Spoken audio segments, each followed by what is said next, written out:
to This Is Ready to Love, and we're doing a special video today. Another exit interview for Morgan. This might be the last one, unless Jeffrey comes on. Jeffrey's scared. I bet you Jeffrey's scared. I know she gonna come on Little Black Book? Probably not. People be scared sometimes to come on Kojo's show because they be asking the deep questions, the deep ones. I know that this isn't Morgan's first interview. I know that she did one with Carlos King. I think she did one with Crystal XO. I think I watched a little bit of that one. I watched a little bit of the Carlos King one. And then I watched the one here with Little Black Book. So no wonder it's taken me a long time to come here and do this review because I had to watch a little bit more. I can't hardly remember the Crystal X one or the Carlos King one. So I'm mainly doing this one on the Little Black Book one. But I'm going to tell y'all, I kind of feel sorry for Morgan now. I kind of feel a little bit pity for her. I should say that. I have a little bit of pity for Morgan, and I don't know if having pity for a person is a good thing or not, but I got some for her. Because what I'm realizing, if y'all remember all my videos I've done on Morgan, I said she was very vengeful and vindictive. Very vengeful and very vindictive. I still do believe that. But I believe that is the result of something comes before there, right? Something comes before you're ready to seek revenge and get revenge on people. There's something that has to happen beforehand for you to feel like you need to seek revenge.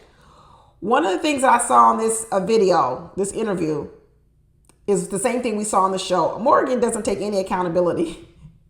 She ain't wrong for nothing. She blames all of her actions, emotions, reactions, everything on other people, what other people did wrong. And therefore, she's justified in what she's doing. Basically, I said what I said. I did what I did. Sorry, but not sorry. All that stuff. You know, people say, I said what I said, what I said. That's Morgan. I did what I did, what I did. Sorry, but not sorry. No remorse, no regret, no nothing. That's Morgan. But I'm going to tell you this about Morgan that I figured out. There's some people who have really bad characteristics because it was something that they developed in their adult life or child life or whatever else. And there's some people who I do believe this. I do believe some people are just born with certain things. And I believe that Morgan was born with a rebellious spirit. I think she was, you guys. I think her whole life, she has suffered from a rebellious spirit. And I believe this is her nature. And when something is your nature and it isn't necessarily because of nurtured, I think it's even harder to get rid of. It's really harder to get rid of because if it's nurtured, which means you didn't have it from the beginning, but somehow you acquired it and it got nurtured over time, there's a way that you can kind of like go back in time, erase that, reprogram yourself. I think there's ways to really get of it. But what happens when you've had something your whole life since birth? And I think Morgan has had a rebellious spirit since birth. And I'm going to tell you why I think that. I think her parents recognized it in her from the very beginning. Everybody knows their children. They know the good child, the bad child, you know, the one that's rebellious, the one that likes to get along. And I think very early on, Morgan's parents knew that she was a rebellious child. And one of the things I think they tried to do to tame her rebellion was to put her in church.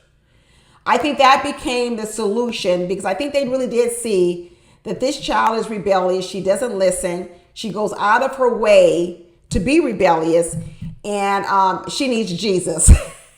I think that's what her parents did. Morgan tells the story of that she was in church at least 4 times a week. 4 times a week. She said her parents had her in church all the time because I think they were trying to use religion and I think they were trying to use the church to control what they already knew about their child. And the reason why, I know some people will say, well, maybe that's why she's rebellious because, you know, the church was so confining. No, because what we find out is that even after she left the church, she was even more rebellious. And I don't think that it was just the church. I think after church, and that didn't work, I think what they tried to do was send her to the military.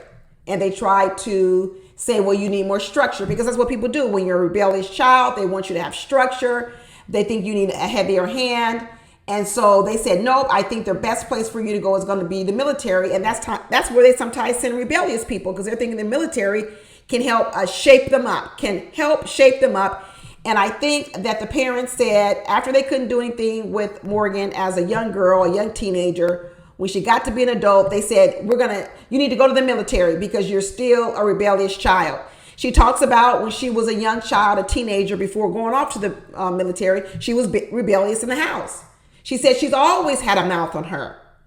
She's always had a mouth. This mouth didn't come from church. This mouth didn't come from the military. She's had it prior to that. She's had it ever since she was a young child. I believe that ever since she was a young child, probably since birth, she was a rebellious child. It is her nature to be rebellious. And I tell you, if you ever read anything about rebellion, a rebellious spirit that is within you, you've got to beat it down. You've got to beat it down. You can't give it life. You can't keep feeding it. And one of the things that Morgan does is she feeds her rebellious spirit, because one of the ways that you beat down a rebellious spirit is you take accountability. You take accountability. Even when you don't believe you did anything wrong, you could have 100 people saying you did something wrong. The rebellious spirit will still say no. They're going to rebel against what the 100 people are saying. They don't want to bow down to other people because of the rebellious spirit. But once you start to decide you want to beat down the rebellious spirit, you actually have to stop listening to the rebellious spirit. You actually have to start following someone else or something else. And, if you're spiritually religious, you're supposed to use Christ Jesus. But Morgan says she's religious, but I don't think she does that. I don't think she's calling on Jesus for this rebellious spirit, because actually the rebellious spirit is still running her.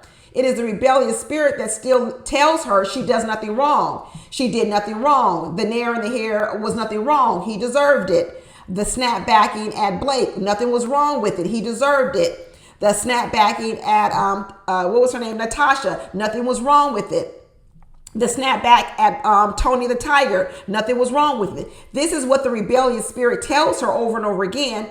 She doesn't feel the need to apologize. She doesn't feel the need to be remorseful. She doesn't feel the need to pick better words, because really what's controlling her in the inside is this rebellious spirit. So the only way that you can beat down that spirit, snuff it out, stop giving it so much power in your life, is that when people tell you you've done wrong, when people have told you you've handled a situation incorrectly, even if you don't believe it, because the rebellious spirit doesn't believe it, but even if you don't believe it, what you have to do is you have to take the advice. You have to listen to the other people more than you're listening to your rebellious spirit. You're listening to your gut, but your gut is rebellious, so you can't listen to it. So when people tell you, hey, that was wrong, you should apologize, you should be remorseful, you should have some regret over that. But your rebellious spirit, your gut on the inside tells you, no, they deserved it. No, I didn't do anything wrong. Or no, I'm not going to apologize. You can't listen to that spirit. That's really one of the ways you have to beat down the rebellious spirit. You've got to stop listening to it. You've got to stop honoring it. You've got to stop giving it so many rights in your life. And you have to start casting it aside and listening to something else. But Morgan isn't ready to do that. Morgan is still out here, just like she did on the show, denying, justifying, deflecting, all these things so that her rebellious spirit can stay in power, can grow, and can shine. She's allowing it to consume her and to take over her. And like I said before, it's kind of sad. I really do feel pity for her, because I see a woman, a beautiful woman, that's controlled by really a rebellious spirit. I really do see it. There's no humbleness to Morgan. Another thing that I say when she has a rebellious spirit is because one thing about a rebellious spirit is it's not humble. It's not humble at all. And Morgan is not a humble person. Morgan talks around about how she's so pretty. I know she's pretty, but she walks around talking about it. Talking about she wants to join a sorority where it's all about the pretty girls. I don't know, one of the sororities in which supposedly, I guess, the girls are all pretty. She talks about how she went to the high school only with pretty girls. She doesn't have humbleness to her. Not at all. That's another sign of a rebellious spirit, where she isn't able to check herself. She isn't able to put herself in check. And let me tell you, this goes back to the reason why Morgan wants a man who puts her in her place. Because what Morgan has realized is she is rebellious. And so now Morgan has realized she can't control her rebellious spirit. So she needs a man that's going to put her in her place. She needs a man to try to control her rebellious spirit. I'm telling you, this rebellious spirit of Morgan has been around for a long time. And instead of taking ownership of it, instead of taking accountability, instead of taking the reins and saying, I'm going to beat down this rebellious spirit, what Morgan does is she blames everybody else for making that spirit rise up. Okay. And then she wants to put the work on other people to tame it down. She wants Tony the Tiger and other men to tone her down. That's why she needs an assertive and aggressive man. Now you understand it. She says, I need an assertive and aggressive man. Why? Because I need a man who's going to be able to handle this rebellious spirit, this mouth of mine. I don't want to tame it. I don't want to take accountability for it. I don't want to do any work to get rid of it. So what I need is I need a man who's going to be able to handle it and do it for me because I don't really want to do it. Well, no man is going to be able to do it. Morgan says she wants to be submissive and she wants a man to be the leader. How? How can a man be a leader? How can you be submissive when you got a rebellious spirit running you, controlling you? How can you be submissive? How can he be the leader? How can he be the decision maker? You're ruled by this spirit. You can't be ruled by two kings. You can't be ruled by God and rebellious spirit and this man over here. Morgan, you got to pick one. You got to pick one. You got to pick one. Because right now, the rebellious spirit is controlling you. I see it written all over you. I see it. It's in your aura. It's in your demeanor. It's in your words. It oozes out of you. We're calling Tony the Tiger. Maybe we should call her Morgan the Monster. Because let me tell you, that spirit inside of her, that rebellious spirit, is a monster. We've seen it come out several times. We even saw it come out here in the interview with Kojo. She went in a rant and rave with Kojo. I was like, good Lord, she can't keep that spirit under wraps for anything. Anytime anybody tries to hold Morgan accountable, try to pin her down and tell her she was wrong, that rebellious spirit rises up in her and tells those people to get away from me. Go sit down. Shut up. You don't know what you're talking about. I said what I said. I'm not going to apologize. I'm not going to be remorseful. What's the problem? You got a problem? I'll move on. That's what the rebellious spirit does. The rebellious spirit doesn't want to listen. That's why Morgan has to stop listening to the spirit. She actually can't go off her gut. Her gut is lying to her. Her gut is the rebellious spirit. She's actually got to learn to take direction from another person who's guided by a better power, not the power she's being guided from right now. That's the only way she can snuff out that spirit. And eventually over time, it will lose power over her. But right now, she's not willing to challenge it. She's letting it run amok in her life. It really is sad to watch. It's pitiful. It really is sad. You know, she was in the military for 9 years. And in the military, Morgan tells us she got married. Can you believe it, y'all? She got married. And guess who she chose as a husband? She chose a rebellious husband. A husband that was running around on the base, the military base, sleeping with a bunch of people. She chose the rebellious one. You know why? Because Morgan is attracted to rebellious men. Because that's who she feels can control her rebellion. She can't have a soft man. She can't have a nice man. She can't have a man like Anthony. Remember, she and Anthony were hooking up online dating or whatever else, watching church. She knew Anthony couldn't handle her.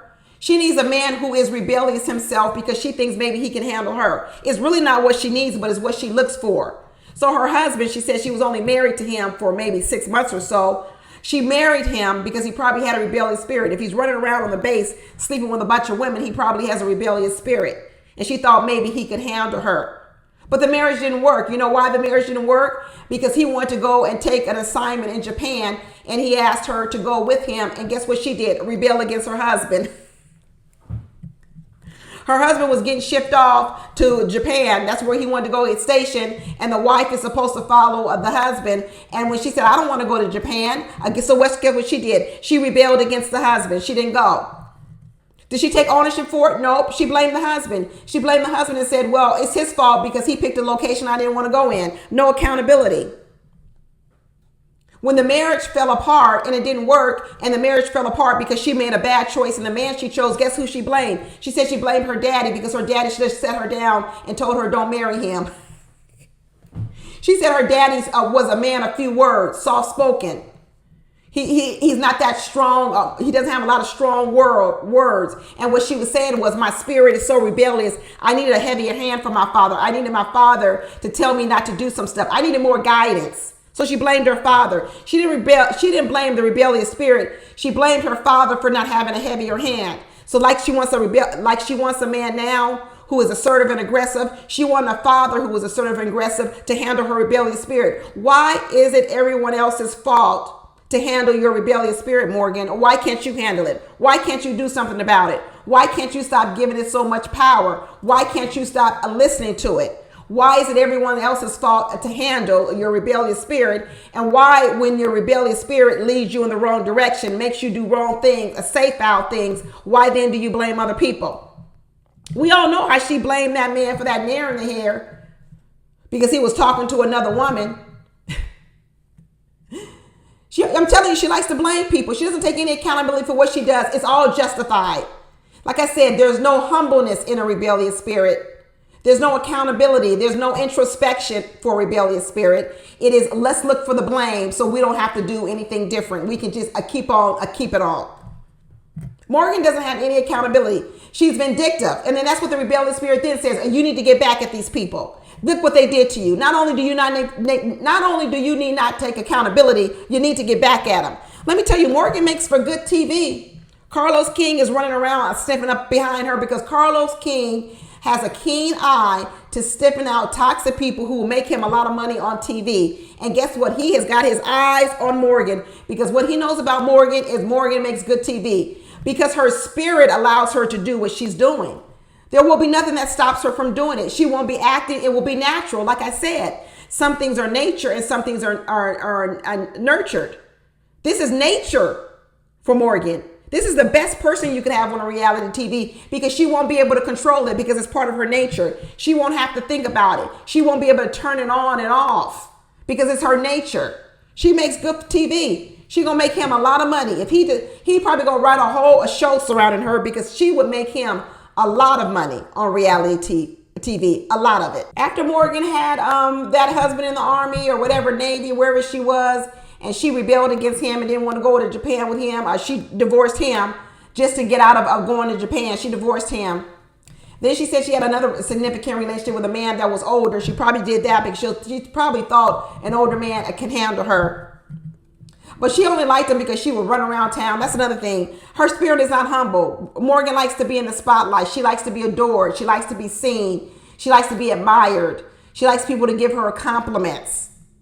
So she chases that as well. Like I told you, when you don't have a humble spirit, you spend a lot of time at chasing the wrong things. You spend a lot of time chasing fame, a fortune, the highlights, the bright lights. And that's what she did with this older man. They ran around for I don't know how long, 6 years. And eventually she said, I didn't want to marry him either. She rebelled. You know why? She said because she thought the grass was greener somewhere else. She even said, you know what? Maybe she did make a mistake with that one. Maybe she should have stuck with that man. But her rebellious spirit didn't allow her to stay there. Her rebellious spirit didn't want to listen to him. Her rebellious spirit didn't want to follow him. She wanted to chart her own path and go over where the grass seemed greener, but she found out the grass wasn't greener. That's a rebellious spirit telling you what to do, leading you astray, making you think illogically, making you think serving the spirit, but yet you're not really serving your own purpose. You're actually serving the spirit. She says she's a runner. She's a track star. That's what she says. She says she dips out real fast when she wants to be rebellious. But I don't see Morgan leaving real fast. What I see Morgan doing is I see Morgan liking to fight a lot. She says she dips out fast, but she's stuck with Tony. She sticks with Tony, trying to change Tony. She told a few more stories with a few other boyfriends. It looks like she tried to change them as well. She talks about this life where she's tired of being hurt. She's tired of being run over by men. But I don't think Morgan sees her own patterns. I don't see how Morgan sees that she's attracted to the bad boys. Morgan's attracted to men who are rebellious, like the Tonys of the world. Men who don't follow the rules, like her ex-husband for 6 months. She likes that because she feels that those men can maybe put her in her place and control her. She's now looking for rebellious men to be able to control her own rebellious spirit. What a toxic cycle. And then she thinks maybe she'll follow that rebellious man. No, she won't. It just brings two toxic people together. So she wonders, why do I keep having these bad relationships? Why are my relationships being repeated over and over again? Same type of outcomes, but with different men. So the fact now that I'm so angry because now the man does the same thing to me than they did before, and now I'm doing the same thing, putting nair in their hair. Morgan said she was pretty much cheated on all her men. All of these are rebellious men she was cheated on, but yet she still goes back to them. Tony had relations with Natasha, but yet she still tried to have a relationship with Tony after Ready to Love stopped filming. Why? Tony showed you he was rebellious. Tony showed you he didn't follow the rules. He didn't even follow the rules on Ready to Love.